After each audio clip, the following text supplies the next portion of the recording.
Issues में digital senses आदमशुमारी, उहा आदमशुमारी जंहिंसां ॻणप थींदी आहे त उन मुल्क जे अंदरि रहंदड़ माण्हू केतिरा आहिनि, उन ॻणप जे हिसाब सां भले सीटूं हुजनि, तकबंदियूं हुजनि, NFC हुजे, समूरी प्लानिंग्स हूंदी आहे, ख़बर पवंदी आहे त हेतिरा माण्हू आहिनि त लाज़मी आहे उनजी प्लानिंग थी सघंदी। असां वटि आदमशुमारीअ ते हमेशह वॾा सवाल उथंदा रहिया आहिनि। डिजिटल सेंसिस शुरू थियो आहे, डिजिटल सेंसिस शुरू थींदे ई समूरी सिंध मां दाहूं अचणु लॻियूं आहिनि, सुञाण धुरियूं हुजनि, क़ौमपरस हुजनि, ईअं वेंदे पीपल्स पार्टीअ तरफ़ां बि APC घुराई वई, ख़दशनि जो उन ते इज़हार कयो वियो। उहा सूरत हाल डिजिटल सेंसिस ते हिकु ई तरफ़ हुई, अञा हुई उते, अञा माण्हुनि जा उन ते ख़दशा एतिराज़ मौजूदु आहे त मथां वरी ॿियो इंतिहाई उनजे उबतड़, बिल्कुलु उनजे उबतड़ ईअं चइजे हिकु अहम फ्रॉड, अहम इंकशाफ़ साम्हूं आयो त माण्हुनि वटि फार्म ॾिना पिया वञनि डिजिटल जो मक़सदु छा आहे। अॼु असां इन अहम मामले ते ॻाल्हाईंदासीं। हिकु तरफ़ डिजिटल जी असां ॻाल्हि कयूं था, ॿिए तरफ़ माण्हुनि जे दरनि ते वञी उन्हनि खे फार्म ॾिना था वञनि त तव्हां फार्म भरे असांखे ॾियो। हाणे फार्म उन्हनि इलाइक़नि खां, जीअं त कराचीअ जे अंदरि अगरि जेल चौरंगीअ जा असां फ्लैट ॾिसूं, AM प्लाज़ा आहिनि, उते 170 फ्लैट आहे, उते विरहाया विया। ॿियनि इलाइक़नि मां लांढी मां इतला मिलिया, गुलशन इकबाल, गुलस्तान जोहर मां मिलिया, वेंदे अॼु लाड़काणे ताईं बि वञी मिलिया आहिनि त उते फार्म विरहाया विया आहिनि। फार्म माण्हुनि खे ॾिना पिया वञनि, जेके फार्म खणी था अचनि उहे चवनि था उहे शुमारियात खाते जा, ॻणप खाते जा ऑफिसर्स आहिनि, उहो असांखे भरे ॾियो त असां उनजी एंट्री कंदासीं। छा किथे ईअं थी सघे थो? उन ते केतिरो ट्रस्ट करे सघिजे थो त हिकिड़ो फार्म के केरु को सॼो पाड़ो के माण्हूअ जे हवाले करे, उहो माण्हू उन फार्म सां छा कंदो, कीअं उनखे कीअं ख़बर पवंदी त हेतिरनि ॼणनि माण्हुनि खां मां फार्म वठी आयो आहियां, उनजी ॿोली कहिड़ी आहे, छो जो उनजे अंदरि ॿोलीअ जो खानो बि मौजूदु कोन्हे को। हिन अहम मामले ते जिते एॾी वॾी ॻणतीअ वारी सूरत हाल हुजे, एतिरियूं दाहूं हुजनि, उते हिकिड़ो फार्म ॾेई छॾणु हिकिड़े माण्हुनि खे ऐं उन्हनि खां फार्म वठी पंहिंजी मर्ज़ीअ सां छा उन में लिखियो थो वञे, छा उनजी केतिरी ॻणप ॾेखारी थी वञे, छा थो कयो वञे, इहो इंतिहाई अहम मामिलो आहे। जॾहिं त थियणु ईअं घुरिबो आहे, जॾहिं को क़ानून आहे, ज़ाब्ता आहिनि, त जेके टेबलेट आहे, डिवाइस आहे, माण्हू जे साम्हूं उहा भरणी आहे, उन माण्हूअ खां अंग अखर पुछणा आहिनि, उनजी ॿोली पुछणी आहे, उहा उन में दाख़िल करणी आहे, जेको नादरा जे में सिस्टम। असां इन अहम इशू ते ॻाल्हि ॿोल कंदासीं ऐं वाज़े आहे, बिल्कुलु वाज़े आहे, इन में का ॿी राय नथी जुड़ी सघे, कंहिं खां बि पुछिजे, कंहिं आम माण्हू खां पुछिजे त डिजिटल सेंसिस जॾहिं डिजिटल जी ॻाल्हि अची वई त उते फार्म, उते कागज़, उहो किथां अची वियो। इन अहम असां मामले ते ॻाल्हि ॿोल कंदासीं। असीं कोशिशि कंदासीं हिन मामले ते ॻणप खाते जा ऑफिसर, सेंसिस ऑफिसर, उन्हनि खे बि असां वठूं, हिन फार्म जेके समूरी सिंध में विरहाया विया आहिनि, असां उन ते उन्हनि खां मालूम करे सघूं त इन्हनि जी ज़रूरत छो महसूसु थी आहे। असांखे कराची स्टूडियो में जॉइन कयो आहे डॉक्टर अफ़ज़ल आहिनि। डॉक्टर अफ़ज़ल कराचीअ जा रहवासी आहिनि। असीं अॼु कोशिशि कई आहे त जेके मुतासिर माण्हू आहिनि, जिन खे फार्म मिलिया आहिनि, असां उन्हनि सां ॻाल्हि ॿोल कयूं। ऐं जॾहिं त असांखे अब्दुल मजीद मेमून साहिबु बि जॉइन कयो आहे, पाण बि कराचीअ जा रहवासी आहिनि।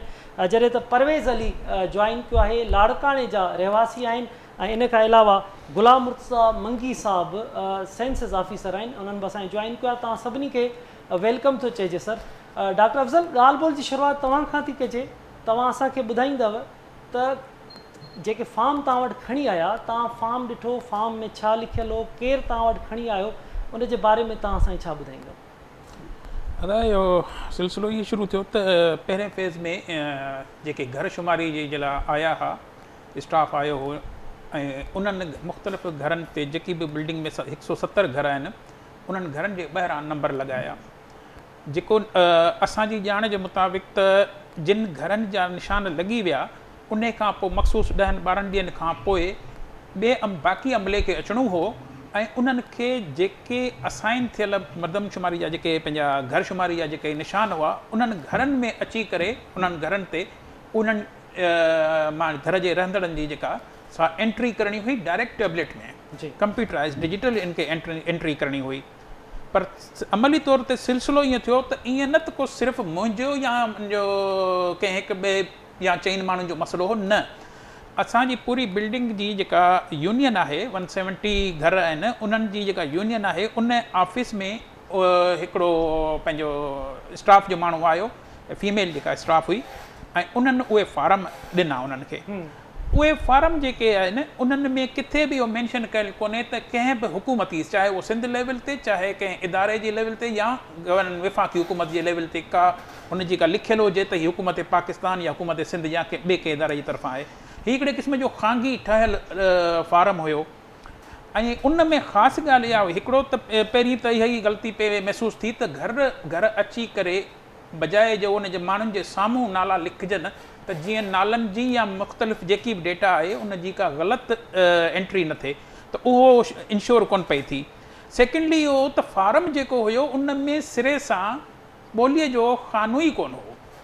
हाणे जेकॾहिं असां हिकु तरफ़ ॾिसूं था त जिन मख़सूस हालात में हीअ आदमशुमारी थिए पई, आम आदमशुमारियुनि खां काफ़ी हटियल, अॻु में ई अदम एतमाद जे फ़ज़ा में हीअ हिकिड़ी जंहिं ते सियासी इल्ज़ाम बि आहिनि त हिकिड़ी बार्गेनिंग आहे, हिकिड़े क़िस्म जो टूल कयो इस्तेमालु कयो वियो आहे। पर उन खां पोइ जेको बि आहे, हाणे जॾहिं हुन में कालम मौजूदु ई कोन्हे, असीं जेकॾहिं हिन खे बदनीयती खे फ़िलहालु नज़रअंदाज़ बि कयूं त घटि में घटि बि इहा सिचुएशन साम्हूं वाज़े तौरु नज़र पई अचे त उहो स्टाफ जेको जॾहिं कालम उन में ॿोलीअ जो खातो कालम ई कोन्हे को, त इहा अंडरस्टूड ॻाल्हि आहे त हू घर वञी जेका बि एंट्री कंदो उहा पंहिंजी मंशा मुताबिक़ कंदो, पंहिंजी जेकॾहिं कंदो त। पर इहो बि इम्कानु आहे त छो त उन में जेको प्लेस ऑफ बर्थ आहे, डिस्ट्रिक्ट जेको जो पुछियो अथनि, त इहो बि इम्कानु आहे त थी सघे थो त मुख़्तलिफ़ ॿियनि सूबनि जा, कराची जे पंहिंजे ॿियनि सूबनि जा न पर ॿियनि ज़िलनि जा जीअं उन्हनि जा नाला ॾिसी करे उन्हनि जी एंट्री न कई वञे, इहो बि इम्कानु मौजूदु रहे थो। त 3-4 मूंखे इहे शयूं नज़र आयूं हुन में, जंहिंखां पोइ मूं तव्हां सां पाण ॻाल्हि ॿोल जारी रखूं था। जी, ग़ुलाम मुर्तज़ा मंगी साहब असां सां गॾु मौजूदु आहिनि। मंगी साहब, तव्हां सेंसस ऑफिसर आहियो, हिन बारे में ख़ासि तौर ते तव्हां सां असांजी ॻाल्हि ॿोल हलंदी रहंदी आहे, पर हिन फार्म वारे मामले ते मां तव्हां सां ॻाल्हि ॿोल कंदुमि त मंगी साहब, ही कहिड़ा फार्म आहिनि जेके माण्हुनि खे ॾिना था वञनि त उन्हनि खे भरे ॾिना वञनि, त डिजिटल सेंसस में छा इन जी गुंजाइश मौजूदु आहे? जी मंगी साहब, तव्हांखे आवाज़ अचे थो मुंहिंजो? मंगी साहब, तव्हां ॿुधी सघो था? नाज़रीन, ग़ुलाम मुर्तज़ा मंगी साहब जो जेसि ताईं राब्तो बहाल थिए, असां सां गॾु परवेज़ अली लाड़काणे मां मौजूदु आहिनि। परवेज़, तव्हां लाड़काणे जी असांखे ॿुधाईंदव त तव्हांखे बि लाड़काणे में फॉर्म मिलिया आहिनि? जी साईं, वॾी महिरबानी तव्हांजो साईं असलम साहब। तव्हां जेको आहे तिन जेको आहे अहम इशू खे खयो आहे। ऐं कल्ह के ॾींहं में ईअं थियो त आउं घर खां ॿाहिरि हुयुसि, मुंहिंजे दरवाज़े ते कुझु फीमेल्स आहियूं ऐं उन्हनि चयो त जेको आहे त असां आदमशुमारी जे तरफ़ खां आया आहियूं, आदमशुमारी कयूं पिया हींअर डिजिटलाइज़, त उन हवाले सां तव्हांजी डिटेल वग़ैरह असांखे खपे। जॾहिं ॿारनि पुछा कयो त बाबा तव्हां जेको आहे त ॿुधायो, जेको असां पुछा कयो, असीं हाज़िर आहियूं, तव्हांखे ॿुधायूं था शफ़ाफ़ तरीक़े सां। त उन्हनि उन वक़्तु जेको आहे हिकिड़ो फॉर्म जेको आहे त उहो घर असांजे छॾे हलिया विया ऐं चयूं त असां ॾींहं 2 जे अंदरि ईंदासीं अव्हां वटि ऐं अची करे उहो फॉर्म तव्हां खां रिसीव कंदासीं। सही आहे। त जॾहिं आउं घर आयुसि त मूंखे पंहिंजे वालदा ऐं पंहिंजे घर वारनि जेको आहे त उहो फॉर्म ॾेखारियो ऐं मूंखे चयूं त पुट हीउ ॾिसो, हीउ जेको आहे फॉर्म मर्दमशुमारी वारा असांखे ॾेई विया आहिनि, चवनि पिया त बाबा तव्हांजी ॻणप वग़ैरह थींदी, तव्हां पोइ हीअं कयो, इहो फॉर्म ॾिसी करे हिन खे फिल कयो ताकी जेको आहे त असांजी क़ौमी जेको आहे त ॻणप में असांजो नालो अची सघे। त मां जीअं जहिड़े टाइम फॉर्म खे ॾिठो त उन फॉर्म जे अंदरि मुख़्तलिफ़ खाना हुया जिन में तव्हांजे जेको आहे त गार्डियन जो नालो या तव्हांजो गार्डियन केरु आहे उन हवाले सां हुयो, तव्हांजे शिनाख्ती कार्ड जे बारे में हुयो त तव्हां कहिड़े ज़िले जा रहवाको आहियो, तव्हांजे मुख़्तलिफ़ शयुनि जे बारे में हुयो। लेकिन उन जे अंदरि हिकिड़ो खानो जेको डिजिटलाइज़ मर्दमशुमारी जो पिणु अहम हिसो आहे उहो मौजूदु ई कोन हुयो, जिन खे असीं क़ौमी सुञाणप जी ॿोली जिन खे चवंदा न, क़ौमी सुञाणप जी ॿोली जेकी असांजी क़ौमी ॿोली आहे, जेकी असीं घर में ॻाल्हायूं था, पंहिंजे मदर टंग आहे जेकी असांजी, उन जो खानो ई उन में मौजूदु कोन हुयो। जॾहिं आउं इहो ॾिठुसि त मां पंहिंजे घर वारनि खे बि इहा ई ॻाल्हि कई त मां चयो हीउ फॉर्म शायदि ई जेको आहे त ग़लती सां आयो आहे, लेकिन जॾहिं पाड़े मां पुछा दुछा थी त उन टाइम ख़बर पई त सॼे पाड़े में इहे ई हालात आहिनि, जंहिं वटि जेके आहिनि त पंहिंजा फॉर्म पहुता आहिनि, जेके उहे फॉर्म ॾेई विया आहिनि, उन्हनि सभिनी जो इहो ई हुयो कि उनजे अंदरि क़ौमी सुञाणप जी जेकी ॿोली जो खानो हुयो या उनजे बारे में पुछा हुई उहा थी कोन्हे। इहो हाल हुयो साईं। हाणे इन हवाले सां मां चयो मां साईं सां राब्तो कयां। बिल्कुलु परवेज़, ऐं परवेज़ पाण ॻाल्हि ॿोल जारी टाइम ॾिनो। रखूं था। मंगी साहब जो राब्तो जी बहाल जी थियो आहे। ग़ुलाम मुर्तज़ा मंगी साहब, ओके तव्हां खां मां इहो ई पियो मालूम कयुमि त हीअ असां डिस्कस करे रहिया आहियूं। माण्हुनि खे मुख़्तलिफ़ माण्हू उते पहुता आहिनि, माण्हुनि जे दरनि ते उनखे फॉर्म ॾिना विया आहिनि त हीअ उन्हनि खे भरे ॾिना वञनि। त छा डिजिटल सेंसिस जे में के फॉर्म जी गुंजाइश मौजूदु आहे छा? मंगी साहब, तव्हां हाणे मूंखे ॿुधी सघो था? हाँ बिल्कुल। मंगी साहब, मां तव्हांखे इन अहम इशूअ ते पे मालूम कयुमि त तव्हां कराची में ऑफिसर आहियो, त फॉर्म ॾिना विया आहिनि माण्हुनि खे त उन्हनि खे भरे ॾिना वञनि। त डिजिटल सेंसिस जिते डिवाइस हुजे उते फॉर्म ॾिना पिया वञनि, त छा इन जी गुंजाइश मौजूदु आहे छा तव्हांजे कानून में? साईं ॻाल्हि इहा त असांजा सख़्तु इंस्ट्रक्शन इहे आहिनि फेडरल गवर्नमेंट पाकिस्तान के रजिस्टरिंग जा त असांखे टोटल जेका सेंसिस करणी आहे उहा डिजिटल करणी, छो त 2023 जेका सेंसिस आहे उहा डिजिटल आहे। जी। त इन लाइ फॉर्म जो त को कॉन्सेप्ट ई पाण वटि न आहे। ऐं हीअ जेके मूंखे पाण खे बि दोस्त मुंहिंजो गुलशन अजीज़ में मूंखे फ़ोन कई त जेका हाणे फार्म ॾेई विया आहिनि, मां चयुमि फार्म जो त पंहिंजो को कॉन्सेप्ट ई न आहे, छो त हीअ डिजिटल सेंसिस आहे ऐं सॼो कमु जेको आहे उहो डिजिटाइज़ कयो पियो वञे। छो त असांजी जेका डेटा जीअं असां वटि कंपाइल थी वेंदो टोटल असां हेडक्वार्टर माणींदा आहियूं। त पाण वटि त फार्म जी त का सोच ई न आहे त फार्म जेको भरे करे ऐं उहो असां ॾियूं। पोइ इन जे करे मां तमामु ॿुधण वारनि खे इहो ई ॿुधाईंदुमि त असांखे डेटा कलेक्ट कयूं पिया उहा टोटल असां स्टेट जे ज़रिए डेटा कलेक्ट था कयूं ऐं टोटल डेटा जेका हेडक्वार्टर ओॾी महिल माणे छॾींदा। अच्छा अच्छा मंगी साहब, जिन खे फार्म ॾिना विया आहिनि उन्हनि माण्हुनि लाइ छा तव्हांजो पैगाम हूंदो त छा उहो उन्हनि खे भरे ॾियनि? हू बिल्कुलु न आहिनि भरणा, छो त हीअ डिजिटाइज़ सेंसिस आहे ऐं असांजी वॾी ख़ुशकिस्मती आहे जो असां हिकिड़ो डिजिटाइज़ दौर में हली रहिया आहियूं। टोटल जेका डेटा असां कलेक्ट करे रहिया आहियूं उहा डायरेक्ट हेडक्वार्टर वञी रहिया आहे, कंहिंजे हथ नथी अची पई। त इन लाइ बहितर ईअं त असां पंहिंजी इन्हनि शयुनि जी ॼाण रखूं त असांखे टोटल जेका डेटा आहे उहा डिजिटाइज़ कराइणी आहे। फार्म ते न आहे, की फार्म जो त कॉन्सेप्ट ई न आहे साईं। अच्छा अच्छा, पोइ हाणे हीअ जेको एॾी वॾी तादाद में कराचीअ में लाड़काणे में मुख़्तलिफ़ हंधनि ते फार्म ॾिना पिया वञनि, इन लाइ छा का इंक्वायरी थींदी? तव्हां कुझु मथे इन हवाले सां कुझु लिखियो आहे त कीअं रोकथाम थी अचे? कयो वञे, छो त असांजे फेडरल गवर्नमेंट डिपार्टमेंट खां लेटर बि कढियो वियो आहे त हुन में बिल्कुलु इन जी मुखालफ़त कई वई आहे त असांखे इन जो हिसो न आहे थियणो कॾहिं। असां जेको आहे टोटल जेका सेंसिस आहे उहा डिजिटाइज़ था करायूं ऐं टेप जे ज़रिए करायूं पिया। अच्छा, छा था तव्हां सम्झो त के भला ख़बर पइजी सघी आहे तव्हां ताईं के मैसेज का इंफॉर्मेशन मिली आहे त हीअ केरु माण्हू आहिनि? सर हाणे कीअं चइजे कंहिंखे नॉमिनेट कजे हिन में? मां त चवंदुमि त मुंहिंजी जेका सेंसिस आहे उहा तमामु सुठे नमूने थी वञे ऐं सुठे तरीक़े सां थी वञे। उन में जेके ॿिया बि जेके दोस्त यार जुड़ियूं आहिनि उहे हिन में हिसो वठनि त असां डिजिटाइज़ सेंसिस कयूं जेको आहे। अच्छा मंगी साहब, तव्हांजो डिजिटल सेंसिस वारो प्रोसेस कीअं पियो हले? जी साईं, डिजिटल सेंसिस तव्हां करे रहिया आहियो, उहो प्रोसेस तव्हांजो कीअं हली रहियो आहे? हा तमामु बहितरीनु हलियो आहे डिजिटाइज़। अच्छा, केतिरे हद ताईं तव्हां पहुची सघिया आहियो माण्हुनि ताईं? तव्हांजो सवाल साईं ॿीहर ॿुधणु चाहींदुमि। आवाज़ मंगी साहब, तव्हां चओ त केतिरे माण्हुनि ताईं तव्हां पहुची सघिया आहियो हिन वक़्त ताईं?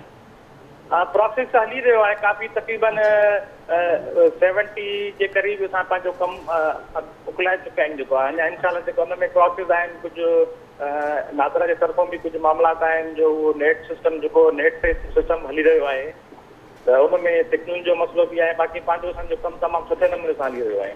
ठीकु आहे मंगी साहब, ठीकु आहे। नाज़रीन, ग़ुलाम मुर्तज़ा मंगी साहब जी तव्हां ॻाल्हि ॿोल ॿुधी, कराचीअ में सेंसिस ऑफिसर आहिनि, बिल्कुलु सिधो क्लियर ॿुधाइनि था त फॉर्म जी का बि गुंजाइश कोन्हे का। उन्हनि जे खाते तरफ़ां कंहिं बि क़िस्म जा के बि अहिड़ा माण्हू फॉर्म खणी माण्हुनि वटि न पहुता आहिनि। उहे केरु माण्हू आहिनि ज़रूरु उन जी इंक्वायरी थियणु घुरिजे। सिंध हुकूमत खे करणु घुरिजे, CM सिंध खे करणु घुरिजे, वफ़ाक़ खे करणु घुरिजे त हेॾी वॾी मज़ाक़, हेॾो सेंसिस, एॾो सीरियस मामिलो, हसास मामिलो जिथे क़ौमुनि जी ॻणप थिए, उते केरु इहे माण्हू आहिनि जेके एॾी वॾी आबादी में फॉर्म खणी पहुचनि था, उन्हनि खे चवनि था असांखे भरे ॾियो, ऐं हिन वक़्त ताईं को बि माण्हू जे ख़िलाफ़ु कार्रवाई न थी सघी आहे। मूं केतिरनि ई सां ई ॻाल्हि ॿोल कई आहे जेके सेंसिस अमलो आहे, केतिरनि ई सां मूं अॼु राब्तो कयो त छा तव्हां के फॉर्म कुझु ॾेई रहिया आहियो, त उन्हनि सभिनी इनकार कयो त हुननि वटि कंहिं क़िस्म जी अहिड़ी गुंजाइश कोन्हे का। मां अब्दुल मजीद साहब तव्हां खां बि मालूम कंदुमि त तव्हां वटि बि को अमलो पहुतो जेके तव्हांखे कुझु फॉर्म ॾेई विया आहिनि, असांखे इतला मिलिया? जी महिरबानी बासराम। हाँ असां वटि बि पहिरीं हिकु फीमेल आई उहा बि जेको आहे उहो नेट त डिजिटल टिप बिड हो पर हुन चयो त हींअर सिर्फ़ु असां घरशुमारी जे लाइ आया आहियूं असां पोइ तव्हां सां वरी ॿियो दफ़ो राब्तो कंदासीं ऐं जेॾी महिल ॿियो दफ़ो हुननि राब्तो कोन कयो वरी उहो फार्म छॾे विया बिल्डिंग जे माना यूनियन ऑफिस में उन्हनि फार्म जेको आहे असांखे मोकिलिया सेम जेको अदा परवेज़ ॻाल्हि कई इन ई तरीक़े सां त जेको हुन में घर जे सरबराह जो नालो हुन में जेको आहे तव्हांजो कारोबार वग़ैरह छा था करियो उन में जेको हुनजो NIC नंबर वग़ैरह अहिड़े टाइप जूं शयूं हुन में को बि जेको आहे ॿोलीअ जो ज़िक्र कोन हो अच्छा उहो अमलो पाण अची विया त असां उन्हनि खां जेको आहे पुछूं हाणे हू उन्हनि यूनियन वारनि वटि फार्म जेको आहे छॾे विया आहिनि जिन खां पोइ असां उन्हनि खे यूनियन जे एतबार ते जेको आहे उन्हनि खे फार्म भरे ॾिना जेके असांखे कोन आहे भरणा त हाणे उन खां पोइ परवेज़ जेका साॻी ॻाल्हि कई त असां त पहिरीं ख़दशो त शायदि कराचीअ में सिर्फ़ु इहो कमु थी रहियो आहे पर हीअ त अंदरूनी सिंध में बि जेको आहे सो इहे शयूं आहिनि हाणे हिन जे पुठियां कहिड़ा हथ आहिनि छा आहिनि जॾहिं हिकिड़ी शइ वाक़ई जॾहिं डिजिटल जंहिंजो नालो ॾिनो थो वञे त उन में इहे हथरादू कम छो पिया थियनि केरु पियो कराए त इन ते बिल्कुलु तहक़ीक़ात थियणु खपे त तमामु हसास मामिलो आहे जी अच्छा डॉक्टर अफ़ज़ल तव्हां ॻाल्हि ॿोल ॿुधी मंगी साहिब जी हिते कराची में ऑफिसर आहिनि तव्हांखे जेको हीउ अमलो पोइ हुजनि था हुननि जो को बि इन सां तालुक़ु न आहे तव्हां छा था सम्झो तव्हां पढ़िया ॻढ़िया माण्हू आहियो त छा का साज़िश वग़ैरह आहे मूंखे त वाज़े तौर ते इहा शइ नज़र अचे पई हिकिड़ी ॻाल्हि त मंगी साहिब जे जवाब मां बिल्कुलु मुतमइन कोन आहियां त हुननि चयो त जेका हार्ड कॉपी आहे फॉर्म जेको आहे इहो बिल्कुलु भरे न ॾियणु खपे जेकॾहिं न ॾियणु खपे त इहो त को तजज़ियो त थी सघे थो कंहिं इंतिज़ामी ऑफिसर जो जवाबु मुनासिबु न पियो लॻे उनजो तदारुक थींदो कीअं फ़र्ज़ु करियो मां फॉर्म न ॾिनो त घटि में घटि इहा त पक थी त मां त गण पघार रहिजी वेंदुसि ऐं इहो को मूं हिकिड़े जो मसइलो त आहे कोन ज़ाहिर आहे हीअ त सवे फ्लैट आहिनि माना छा मतिलबु आहे 170 फ्लैट जो सां 700-800 जी आबादी लॻाइजे 600 जी आबादी लॻाइजे इहा हिकिड़ी बिल्डिंग बि कान्हे का ऐं मां उन इलाइक़े में रहां पियो जेको शहर जो पोश इलाइक़ो आहे PSC सोसाइटी त जेकॾहिं इन इलाइक़े में इहा प्रैक्टिस थी सघे थी त पोइ सोचे सघिजे थो त पसगिरदाई में छा कुझु न थींदो हूंदो ॿी ॻाल्हि त इन जो जिते बि का बि कंप्लेन इनफरादी छो न अचे त उन जो को न को ऑफिस में या कंहिं न कंहिं प्रॉपर को तरीक़ेकार हुजे जिते का कंप्लेन थिए ऐं उहा उन जो को तदारुक थिए इहो त को मूंखे कोन पियो जवाबु मुनासिबु लॻे त चइजे त बसि ठीकु आहे फार्म न ॾियो त इहो पोइ त ज़ाहिर आहे सादी ॻाल्हि इहा थी त पोइ त गण पघार रहिजी वेंदो माण्हू ॿी ॻाल्हि त इहो कीअं चइजे त इहे ख़ांगी माण्हू आहिनि फार्म त ख़ांगी लॻे पियो वाज़े तौर ते जंहिंमें कुझु बि कोन्हे त जेकॾहिं के हिकिड़ो आम तजियाकार या आम माण्हू आहे उनजी ॻाल्हि डिफरेंट आहे को इंतिज़ामी पोस्ट ते वेठल माण्हू जे लाइ सही तरीक़ेकार जेको असांजी सम्झ मुताबिक़ आहे त जितां खां कंप्लेन अचे उन्हनि खे एड्रेस कनि उन्हनि खां मालूम कनि इहो त लिकत ॻाल्हि आहे कान शहर जो विच सेंटर आहे पंहिंजो शहीद मिलत रोड उते अची 170 माण्हुनि जी हिकिड़ो ऑफिस आहे उन ऑफिस में वेही करे 170 माण्हुनि खां पुछी सघनि था त बाबा तव्हांखे फार्म कंहिं ॾिनो डॉक्टर साहब तव्हां सही था चओ वाक़ई वाज़े आहे और इंक्वायरी थियणु घुरिजे उते माण्हू पहुचनि था CCTV मौजूदु आहिनि बिल्कुलु सभु शयूं थियणु घुरिजनि नाज़रीन इन अहम इशू ते असां ॻाल्हि ॿोल जो सिलसिलो जारी रखूं था हिते वक़्तु थियो आहे नंढिड़ो ब्रेक जो असां सां गॾु रहिजो इन अहम मामले ते ब्रेक खां पोइ असां पंहिंजी गुफ़्तगू जारी रखंदासीं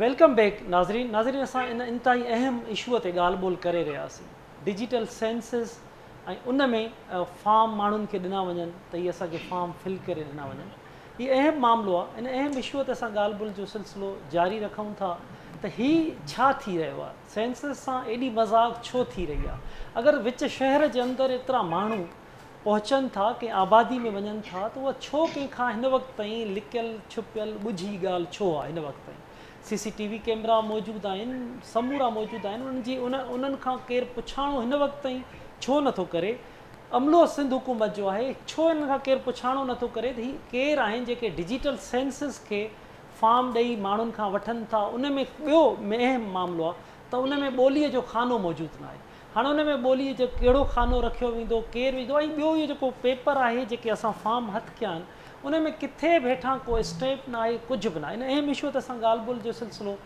जारी रखूं था परवेज़ तव्हां सां ॻाल्हि ॿोल कयूं था त लाड़काणे में जॾहिं तव्हां वटि हीउ समूरो अमलो पहुतो आहे तव्हांखे फॉर्म ॾेई विया आहिनि त उन खां पोइ तव्हां उन्हनि खे कहिड़ो जवाबु ॾिनो ऐं तव्हां जेको फॉर्म पियो हो उन ते छा छा लिखियलु हो साईं जेक त ही घर में फार्म ॾेई विया कल जे वक़्त में सुबुह तक़रीबन 10:30 जे दरमियान में, त उन टाइम आउं पाण घर कोन हुयुसि। घर ॾे जेको आहे त फैमिली मेंबर्स हुया, ॿार हुया, त उन्हनि फार्म रिसीव करे रखियो त घर में को मर्द अचे त असां उन्हनि खे ॾेखारे करे पोइ फार्म फिल करायूं, ऐं हुननि जे मुताबिक़ जेके ॾेई विया फार्म उन्हनि जे मुताबिक़ त असां 1-2 ॾींहंनि जे अंदरि तव्हां वटि वापसि ईंदासीं। हींअर ताणी मूंखे उन्हनि जे मां उन्हनि जो जेको आहे इंतज़ारु कयां पियो त हू अचनि ऐं अची करे पंहिंजो फॉर्म असांखो रिसीव करनि, लेकिन हींअर ताईं मां उहो फॉर्म भरियो न आहे, छो जो उनजे अंदरि तव्हांजी ॻाल्हि वांगुरु को बि ऑफिशियली स्टैम्प न आहे थियल।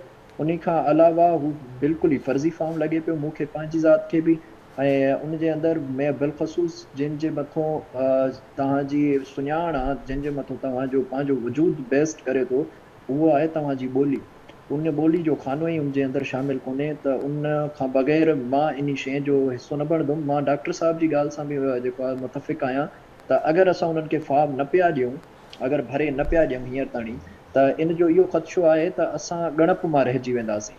ऐं ॻणप मां रहिजी वञण जो मां मुराद इहा आहे त असां हिन क़ौमी जेको असांजो फ़रीज़ो आहे, हिन क़ौमी फ़रीज़े में पाण खे भाङे वहिंवार नथा करे सघूं, ऐं इहो असांजे लाइ ऐं असां खां बाद ईंदड़ जेकी नस्ल आहे उन्हनि जे लाइ ॾाढो ई जेको आहे जेको आहे त मुश्किल अमल आहे। असां पाण मुतालबो कयूं था हींअर जेके आहिनि त ॻणप खाते जा उहिदेदार बि असां सां कठे आहिनि इन प्रोग्राम जे तवसुल सां। मां उन्हनि खां बि इहा अपील कयां थो त सरबराह करम अगरि तव्हां जेको आहे त कोशिशि कयो ऐं इन्हनि जेके अनासिर आहिनि इन्हनि खे जेको आहे त गिरफ़्त में आणण जी कोशिशि कयो त इहे इनशा गिरफ़्त में ईंदा, ऐं इन्हनि जा जेके इहे मक़सद आहिनि, इहे मक़सद कॾहिं बि जेके आहिनि कामयाबु न थियणु खपनि। जेको कंहिं बि पाकिस्तानी जे लाइ, जेको कंहिं बि सूबे में रहंदड़, पाकिस्तान जे कंहिं बि सूबे में रहंदड़ उन फ़र्द जे लाइ इहा ॻाल्हि सुठी न आहे त हू अहिड़े तरीक़े जा फार्म रिसीव करे ऐं उहे भरे, छाकाणि त हुकूमत जी तरफ़ खां असांखे, जीअं असलम साहब बि ॻाल्हि कई, त डिजिटलाइज़्ड वे आहे। अॼुकल्ह असीं पाण सॼा जेको आहे त डिजिटल वर्ल्ड में रहूं था, असां हर को डिजिटलाइज़ेशन जे बारे में चङी तरीक़े सां ॼाणे थो। असांखे एतिरी ख़बर आहे त असां अॼुकल्ह जे दौर में इंटरनेट जे थ्रू छा करे सघूं पिया। असांखे जॾहिं हिकु ठीकु सहूलियत आहे, पंहिंजी हुकूमत पंहिंजी रियासत ॾिए थी। परवेज़ पाण ॻाल्हि ॿोल जो सिलसिलो जारी रखूं था। सरवर गोंदल साहब असांखे जॉइन कयो आहे, ॻणप खाते जा तर्जुमान आहिनि पाण। अस्सलाम वालेकुम गोंदल साहब। वालेकुम सलाम रहमतुल्लाहि व बरकातहू। जी गोंदल साहब, हम डिस्कशन कर रहे हैं डिजिटल सेंसस पर। आज जो हम डिजिटल सेंसस पे बात कर रहे हैं, हमारे साथ यहाँ कराची के सिटीज़न भी मौजूद हैं, और मैं आपसे अहम सवाल यही है आज डिस्कशन का कि कुछ कराची के अंदर फार्म दिए जा रहे हैं, कुछ लोग आ रहे हैं आबादियों में, वो फार्म दे रहे हैं कि आप फार्म भरकर हमें दे दें, फिर वो उनसे लेकर जा रहे हैं। क्या मैं आपसे पूछूंगा कि डिजिटल सेंसस, डिजिटल जब नाम आ जाता है तो उधर फार्म की कोई गुंजाइश मौजूद है कानून में? नहीं जी, ना कानून में तो खैर ऐसा नहीं है, लेकिन जो सीसीआई का डिसीजन है, आपके नॉलेज में है कि इसका मैंडेट जो है वो सीसीआई को है, और सीसीआई को प्राइम मिनिस्टर ऐड करते हैं, और जिसमें सीएम सिंध भी उसके मेंबर हैं और बाकी सूबों के भी मेंबर उसके मौजूद हैं। तो वहाँ पे ऐसी कोई चीज़ डिसाइड नहीं हुई कि आपने फॉर्म देने हैं और फॉर्म जाके जो है वो कलेक्ट करने हैं। मैं यहाँ ये भी आपको बताना चाहूँगा कि जो फील्ड ऑपरेशन है वो सूबाई हुकूमत की जिम्मेदारी है, और सूबाई हुकूमत को एक सीसीआई का डिसीजन और उस पर सारी चीज़ें जब पता है कि मैनुअल फॉर्म देना जो है वो गैर कानूनी है, उसको हमारी जो अप्रूव्ड मेथडोलॉजी है उसके अगेंस्ट है, तो उस पे जो सिंध गवर्नमेंट है और जो उसके डीसीज है, एसीज है, उनको इसका सद्देबाब करना चाहिए और इसका नोटिस लेना चाहिए।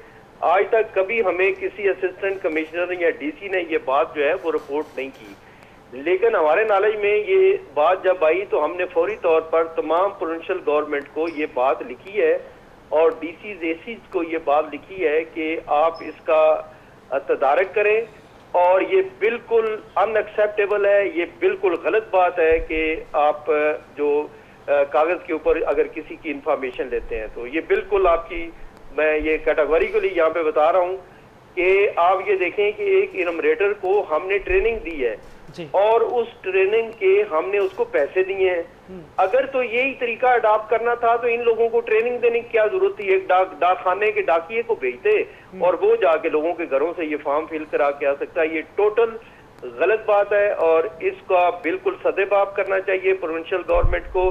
और ये सिंध के अंदर, हमें कराची के अंदर अगर आपके थ्रू हमें रिपोर्ट हुआ है तो बिल्कुल हम जी ये बात करेंगे और सूबा सिंध के साथ इस मैटर को टेक अप करेंगे। अच्छा गोंदल साहब, आप समझते हैं ये सेंसस आदमशुमारी पाकिस्तान में माजी की जो आदमशुमारियाँ रही हैं, अभी बहुत अहम सवाल है, सीरियस हसास मामला है आदमशुमारी। इसको आप क्या समझते हैं कि इतना मजाक में नहीं लिया जा रहा कि कोई फार्म लेके दे के जा रहा है, सीसीटीवी कैमरा मौजूद है, हर चीज़ मौजूद है, उस बावजूद भी उन लोगों का आज तक मालूम नहीं हो रहा कि वो लोग हैं कौन जो फार्म दे के जा रहे हैं, लेके जा रहे हैं। पहली बात तो ये है कि जब मैंने आपको पहले सवाल के अंदर ये बात वाज़ेह तौर पर बताई है कि इसकी जिम्मेदारी है फील्ड ऑपरेशन की प्रोविंशियल गवर्नमेंट की, तो क्या बेहतर होता कि आप एक प्रोविंशियल गवर्नमेंट का रैप बुला के और उससे ये बात करें कि ये क्यों गलत वो काम कर रहे हैं। जो हमारा मैंडेट है वो ये है कि उनको इंस्ट्रक्शन देना और उनको ये बताना। अभी चीफ सेंसस कमिश्नर ने उनको लेटर दिया है और आपके साथ भी कापी शेयर कर देंगे। उसकी परसुएंस में मैंने दोबारा एक लेटर भी लिखा है, उसकी कापी भी आपके साथ शेयर कर देंगे। तो फेडरल गवर्नमेंट यहाँ जो इदारा शुमारियात है उसकी तो वहाँ पे अमलदारी नहीं है उस सूबे के अंदर, वहाँ सूबे के अंदर अमलदारी है प्रोविंशियल गवर्नमेंट की। तो अगर आप ये बात अगर प्रोविंशियल गवर्नमेंट के किसी रैप से पूछें तो वो इसको बिल्कुल कंडेम करेंगे और उसको रोकेंगे और उनके नॉलेज में लाने ये जरूरी है।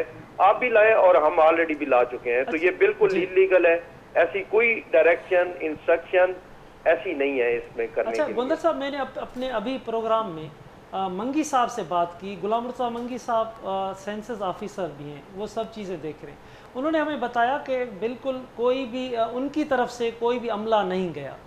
तो ये अगर सिंध गवर्नमेंट का मौक़ूफ़ आ जाता है कि उनकी तरफ से कोई भी अमला नहीं गया, आप तो कहते हैं कि सिंध गवर्नमेंट की, मैं तो नहीं जानता मंगी साहब जी आप कहते हैं कि सिंध गवर्नमेंट की जिम्मेवारी है, गवर्नमेंट उसको सूबाई गवर्नमेंट देखेगी।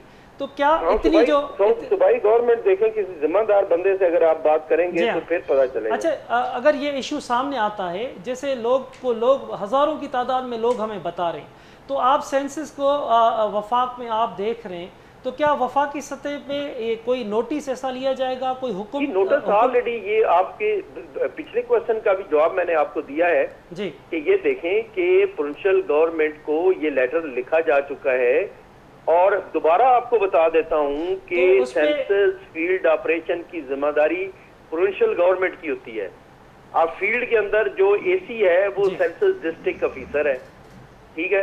तो अगर आप भी उनके नॉलेज में ला दें, और जहां हमें रिपोर्ट अगर आई है, बाकी किसी जगह से हमारे पास इस तरह की रिपोर्ट नहीं है, लेकिन उसके बावजूद हमने ये डायरेक्शन इंस्ट्रक्शन दोबारा जारी कर दी हैं कि डिजिटल मर्दमशुमारी का मतलब यही है कि आप टैबलेट के ऊपर जो है वो डाटा लेंगे और उधर खड़े होकर डाटा जो है वो आप कलेक्ट करेंगे। फॉर्म अगर किसी के घर में जा रहे हैं, और आपकी वसातत से हम तमाम लोगों को भी ये बात बताना चाह रहे हैं कि बिल्कुल इसको कंडेम करें।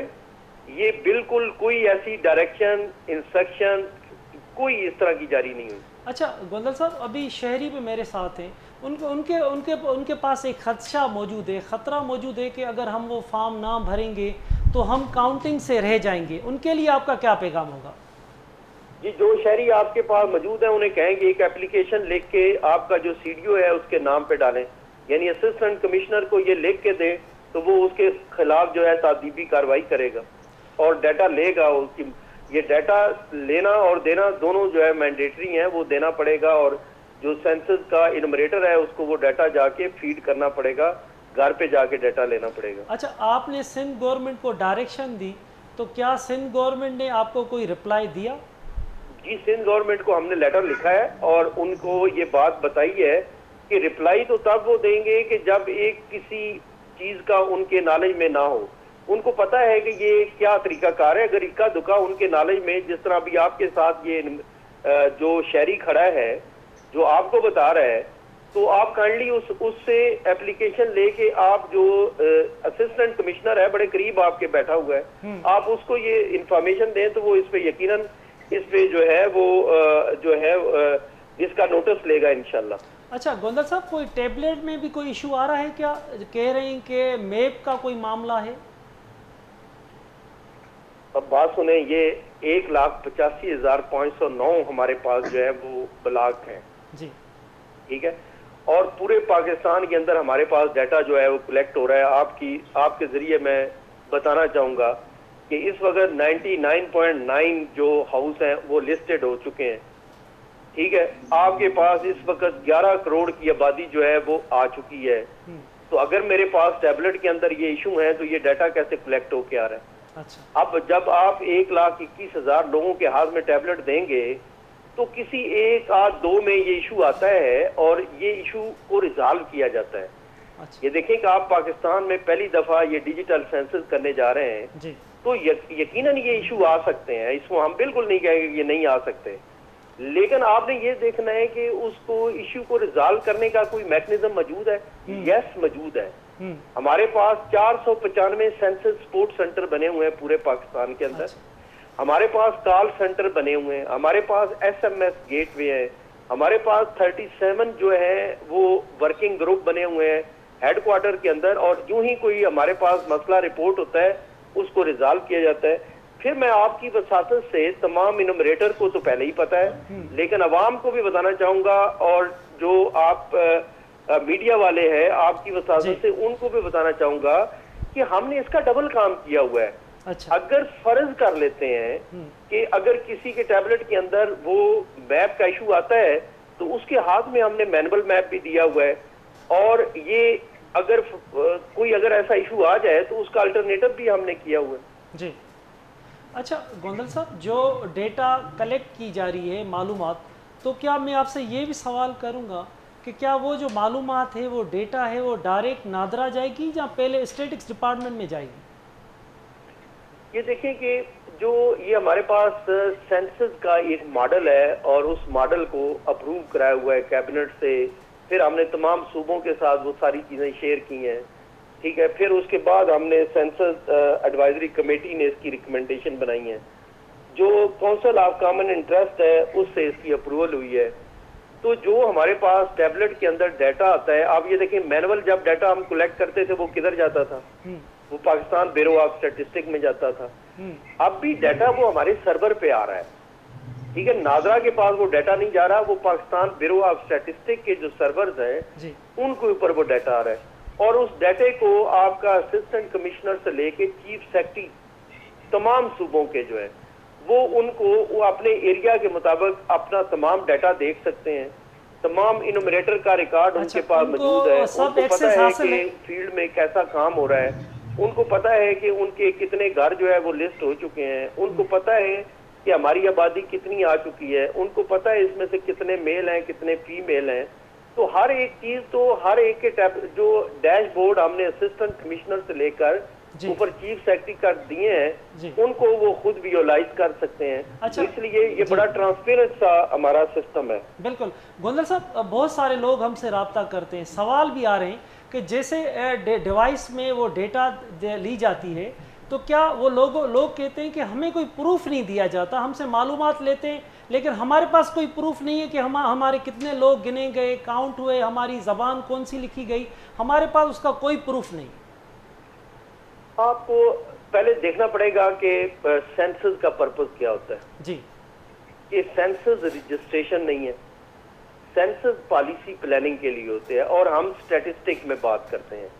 हमें इंडिविजुअल किसी के नाम के साथ गरज नहीं है, हम सिर्फ बताते हैं कि कराची के अंदर कितने मेल कितने फीमेल, कितने मैट्रिक, कितने FSC, कौन से घरों के स्ट्रक्चर क्या हैं, कितने घरों में बिजली है, कितने घरों में गैस है, कितने घरों में पानी के जराए कौन से हैं, जराए अबलाग क्या है। हम तो इस तरह का स्टैटिस्टिक के अंदर बात करते हैं। अच्छा। जब आप स्टैटिस्टिक के अंदर बात करते हैं और वो डाटा किस काम के लिए हुआ है, तब पॉलिसी प्लानिंग के लिए होता है।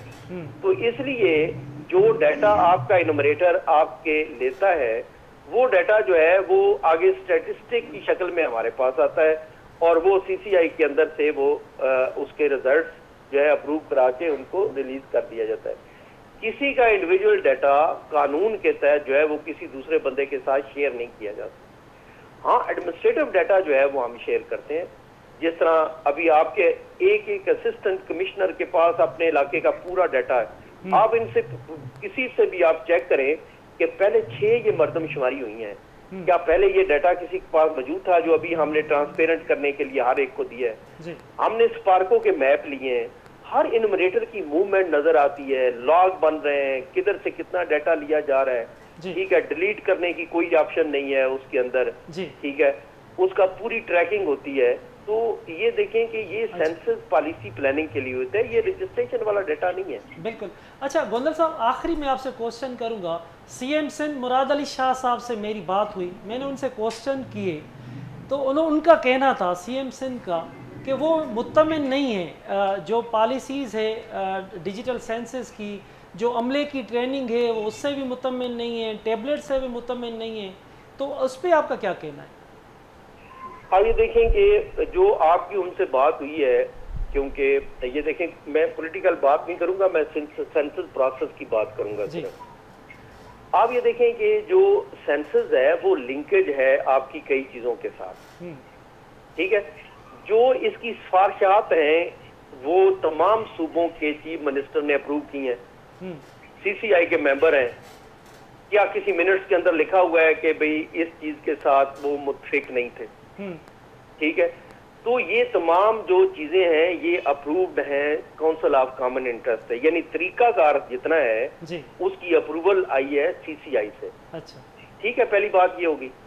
दूसरी बात ये है कि ट्रेनिंग से क्यों मुतमिन, कौन कैसे मुतमिन नहीं हो सकता कि ट्रेनिंग किन को दी गई है। वो सूबाई जो इनमरेटर्स हैं, ट्रेनिंग किन लोगों ने दी है, जो आपके वहां के सूबाई महकमों ने हमें लोग दिए थे उनको हमने ट्रेन दिया है। ट्रेनिंग मॉनिटरिंग किन किन किन लोगों ने की है, वो सूबाई जो हुकूमत के एहलकार हैं, जो असिस्टेंट कमिश्नर है, डीसी है, कमिश्नर है, चीफ सेक्रेटरी है, उन्होंने हमें वेन्यू दिए थे, उन्होंने उसकी मॉनिटरिंग की है, चेकिंग की है, इनोग्रेशन की है, स्टाफ एलोकेट किया है।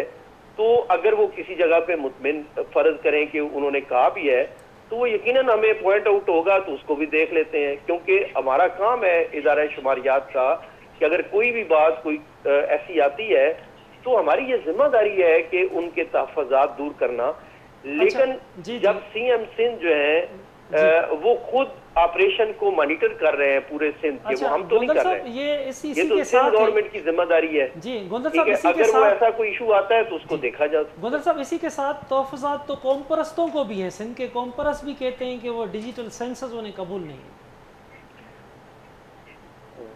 ये देखें कि आप ये तो ओपन सी टर्मिनोलॉजी होगी ना कि कौम परस्तों को पसंद नहीं है, उनको ये मंजूर नहीं है। क्यों मंजूर नहीं है आप थोड़ा सा बताएंगे तो मैं उसको ब्रीफ कर दूंगा। जी, उनका कहना है डिजिटल सेंसस जो हो रहे हैं वो एक तो टैबलेट से लेकर ट्रेनिंग से लेकर सब चीज़ों पे उनका कहना है, और ख़ास तौर पर जो गैर मुल्की या अफ़गानी रहते हैं उनके लिए भी उनका कहना है कि वो उनको काउंट किया जाएगा। यहाँ की जो आबादी है, जो यहाँ के असलूक है, यहाँ रहने वाले बंदे वो अक़लियत में तब्दील हो जाएंगे, उनकी ज़बान अक़लियत में चली जाएगी। आप ये देखें कि अगर फ़र्ज करें उनका कहना है तो आपको उनको ग्रूम करना चाहिए कि सेंसस का तो पर्पज़ ही डिफरेंट है जी, कि सेंसस में लोगों को आप काउंट करते हैं फैसिलिटीज देने के लिए।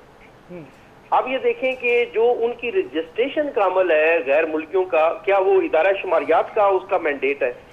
क्या इदारा शुमारियात का ये इख्तियार है कि वो गैर मुल्कियों का डाटा जो है या उनकी रजिस्ट्रेशन का अमल करेगा?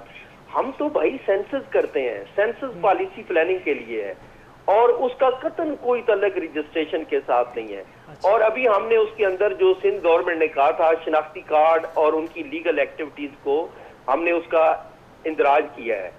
तो अगर कोई हमें डाटा देता है तो हम आगे लिखते हैं कि ये अफगानी है, ये बंगाली है, ये चाइनी है, ठीक है, हर उस चीज का डाटा आगे जो है वो लिखा जाता है। लेकिन खुदारा ये बात समझने की जरूरत है कि पाकिस्तान ब्यूरो ऑफ स्टैटिस्टिक्स का क्या ताल्लुक है गैर मुल्कियों की रजिस्ट्रेशन के साथ। हम तो पॉलिसी प्लानिंग के लिए डाटा देते हैं, हमारा डाटा जो है वो उस तरह का डाटा है ही नहीं कि इस डाटे पे आगे कोई इस तरह की चीज होनी, हम तो पॉलिसी प्लानिंग के लिए देते हैं। अगर आप उन लोगों को काउंट नहीं करते तो यार आपकी तो आबादी कम हो जाएगी, आपको फंड जो है वो कम मिलेंगे।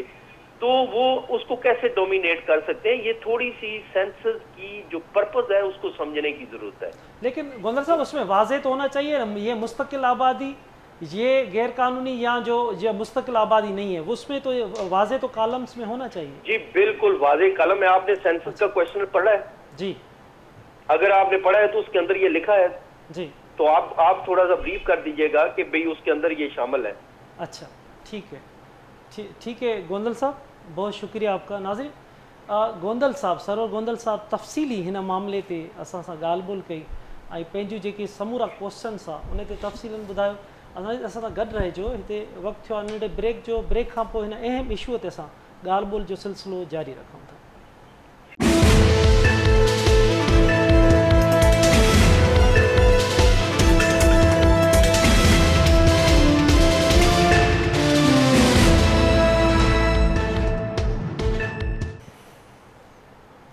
वेलकम बैक नाज़रीन। इन ताईं अहम इशूअ ते असां ॻाल्हि ॿोल करे रहिया आहियूं। डॉक्टर अफ़ज़ल, मां तव्हांजे तरफ़ ईंदुमि।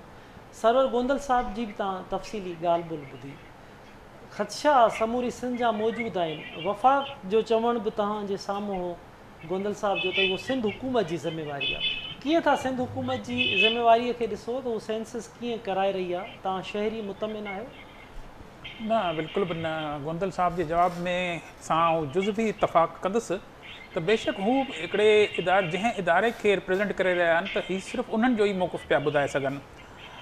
जॾहिं त हीअ जेका सेंसस थिए पई इहा ख़ालिसतन सियासी ज़ोर ते या सियासी ते प्रेशर ते पई थिए। जीअं अॻु में थींदी रही आहे त 10-10 साल ते सेंसस थींदी, बल्कि इन खां अॻु में जेका थी हुई उहा त 20 सालनि खां पोइ सेंसस थी। त हीअ जेका सेंसस आहे उहा इन लिहाज़ खां मुनफ़रद आहे त हीअ 5 सालनि खां पोइ कराई पई वञे। त जॾहिं उनजो बुनियादी इन शइ ते हुयो त कराचीअ जी आबादी घटि ॾेखारियल आहे ऐं मुख़्तलिफ़ ॿियनि इलाइक़नि जी बि आबादी घटि ॾेखारियल आहे, त जिन में वसाइल जी तक़सीम ते सवाल पियो थियो। जॾहिं आबादियुनि जी वसाइल जी तक़सीम ते ई आवाज़ उथियो आहे, उन जी बुनियाद ते हिकिड़ो सियासी फ़ैसिलो करे इहो सेंसस कयो पियो वञे, त पोइ उन ॻाल्हि खे महज़ इहो चवणु त हीअ सिर्फ़ु माण्हुनि जी हिकिड़ी क़िस्म जी ॻणप आहे, त पोइ इहा ॻणप जेकॾहिं इदारे जे हवाले सां इहा ॻणप आहे त पोइ उनखे त सिर्फ़ु ऐं सिर्फ़ु माण्हुनि जी तादाद सां जे टोटल नंबर सां कंसर्न हुजणु खपे। पर ईअं न आहे। पोइ ज़ाहिर आहे उन में जेके तव्हां कालम रखिया आहिनि उन में शनाख़्ती कार्ड रखियो आहे, उन में डिस्ट्रिक्ट जेको आहे प्लेस ऑफ बर्थ जेको आहे उहो तव्हां रखियो आहे, उन में मादरी ज़बान जो कालम रखियो आहे, त तव्हां मुख़्तलिफ़ जेके आबादीअ जूं इकाइयूं आहिनि जेके उन्हनि जो बि ॾिसणु पिया चाहियो त उहे मुस्तक़िल रहाइशी हिते आहिनि। ज़ाहिर आहे हीअ हिन आदमशुमारी खे एतिरो नंढड़ो करे हिकिड़े इदारे जे मौक़िफ़ खे ताईं महदूद करणु मुनासिबु कोन्हे।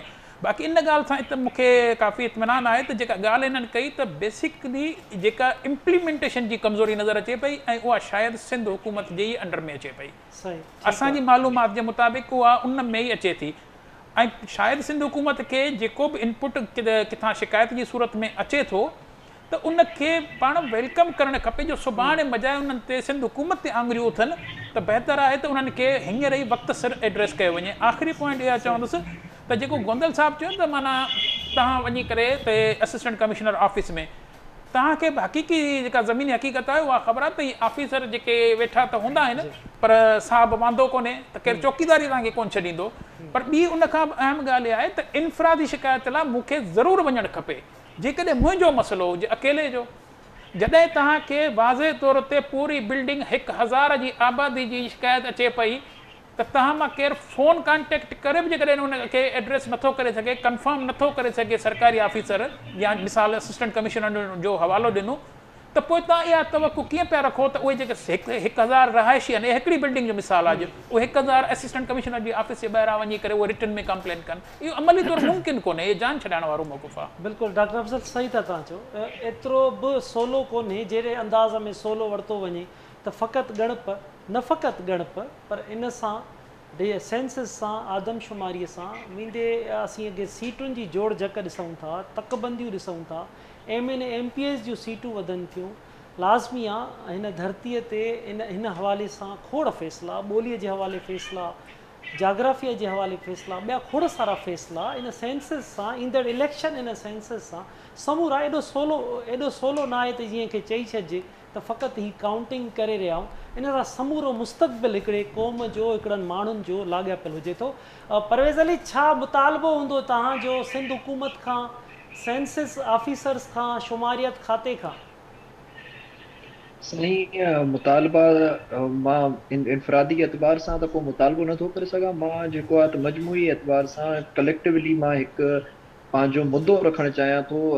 जेके असांजा ऑफिसर आहिनि, जेके असांजा जेके इदारनि में वेठल आहिनि, जीअं हींअर असां सां गोंदल साहब आयो, गोंदल साहब जीअं कुझु ॻाल्हियूं कयूं, डॉक्टर साहब उन्हनि मां हिकिड़ो मुंहिंजे सुवाल जो जवाब बि उन्हनि खे ॾेई छॾियो त जेको कमिश्नर साहब वटि वञी करे असां पंहिंजी जेकी आहे दरख़्वास्त वग़ैरह जमा करायूं, इहो पॉसिबल न आहे। असांजी जेकी आहे डिमांड ऐं असांजी जेकी आहे त चाह इहा हूंदी त गवर्नमेंट ऑफ सिंध या गवर्नमेंट ऑफ पाकिस्तान जेको आहे त इन शइ खे एतिरो शफ़ाफ़ बणाए ताकी हू जेको आहिनि त पंहिंजी ॻणप असांजी सही तरीक़े सां थी सघे।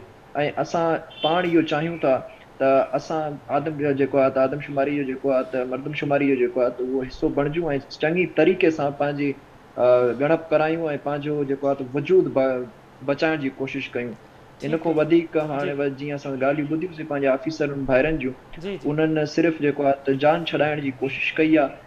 इहा जान छॾाइण जी कोशिशि साईं ॾाढी ॾुखी पवंदी, जेको आहे त आम आवाम खे ॾाढी ॾुखी पवंदी, जेको आहे त असांजे हक़नि जे लाइ ॾुखी पवंदी। बिल्कुलु परवेज़, तव्हां ठीकु था चओ, कलेक्टिवली असां सोचे इन शइ ते ॻाल्हाए सघूं त बहितर आहे। सीरियस वठणु घुरिजे।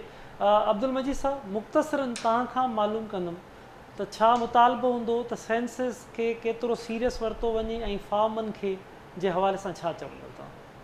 बिल्कुलु, हीअ त सीरियस मामिलो आहे। ऐं ॿियो हीउ जेको इदारा हिक ॿिए जे मथां जेको आहे सो इल्ज़ाम तराशी पिया कनि या उन्हनि पंहिंजे पाण था वज़न लाइनि पिया, हीअ त तमामु आसान ॻाल्हि आहे। जेका असां चई विया आहियूं त माना फार्म ॾिना विया आहिनि, तव्हां ॻाल्हि खे अञा बि अॻिते वधाईंदे त जॾहिं CCTV कैमराऊं मौजूदु आहिनि त उन्हनि बिल्डिंगुनि में उन्हनि जायुनि ते केरु फार्म छॾे विया आहिनि, केरु फार्म वठी विया आहिनि, त इहा त शइ त हिकु एतिरी ॾुखी शइ त आहे कान जेके करणु चाहिजे।